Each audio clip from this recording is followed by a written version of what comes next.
সকাল থেকেই আজকে পুজো পুজো ভাব। আজকে গণেশ পুজো, গণেশ চতুর্থী। গণেশ পুজো হওয়া মানেই কিন্তু মায়ের আগমনের আর বেশি দেরি নেই। গণেশ ঠাকুরকে সবাই বলে থাকেন বিঘ্নহর্তা, যিনি জীবনের সমস্ত বাধা দূর করেন।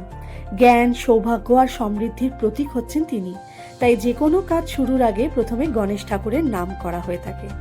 চারিদিকে প্যান্ডেল বাঁধার কাজ কিন্তু শুরু হয়ে গেছে, কারণ মায়ের আগমনের আর বেশি দেরি নেই। মা কিন্তু এবারে খুব তাড়াতাড়ি চলে আসছেন। সকাল থেকেই আজকে আকাশটা কিন্তু ভীষণ সুন্দর ছিল, ঠিক যেমন পুজোর আকাশ হয়, শরতের আকাশ। হঠাৎ করে 10:30 নাগাদ মুষলধারে বৃষ্টি শুরু হয়ে গেল। এত জোরে বৃষ্টি যে কি বলবো। আমি আর অদিতি প্ল্যান করেছিলাম যে ছেলেদের স্কুলের পাশে একটা বড় গণেশ ঠাকুরের মন্দির রয়েছে, সেখানে গিয়ে পুজো দেব। কিন্তু এত বৃষ্টি হওয়াতে আমার পৌঁছতে একটু দেরি হয়ে গেল। কিন্তু ঠিক যখন করেছিলাম গণেশের মন্দিরে যাব, অবশ্যই সেখানে গিয়ে পুজো দেব। তাই পুজো দেওয়া না হলেও গণেশ ঠাকুরের দর্শন তো করতেই হবে। আর এই হচ্ছে সেই গণেশ ঠাকুরের মন্দির। তোমাদেরকেও নিয়ে গেলাম আমাদের সাথে। কি সুন্দর মন্দির, কি বলবো। এত সুন্দর করে সাজানো। আজকে পুজো উপলক্ষে মন্দিরটাকে ভীষণ সুন্দর করে সাজিয়েছিল, খুব ভালো লাগছিল।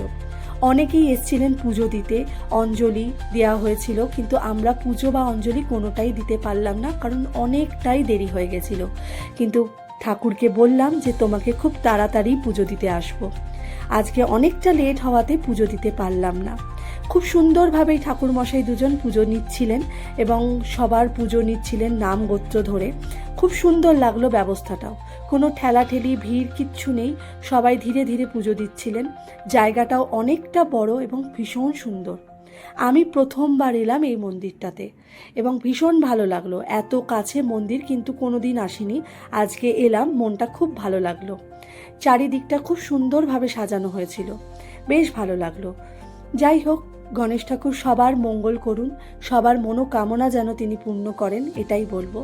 বাইরেটাও ভীষণ সুন্দর, তোমাদেরকে দেখিয়ে দিই। চারিদিকটা গাছপালা দিয়ে সাজানো, খুব ভালো, ভীষণ সুন্দর করে সাজিয়েও ছিল।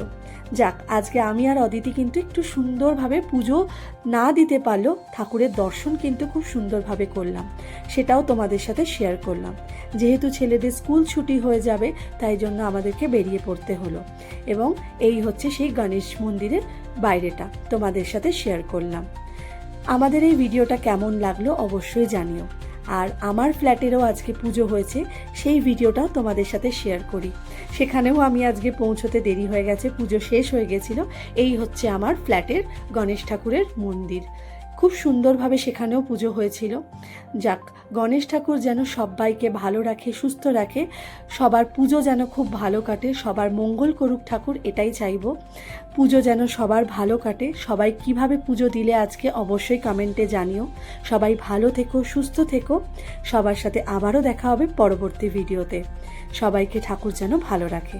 ভালো থেকো, সুস্থ থেকো। দেখা হবে পরবর্তী ভিডিওতে।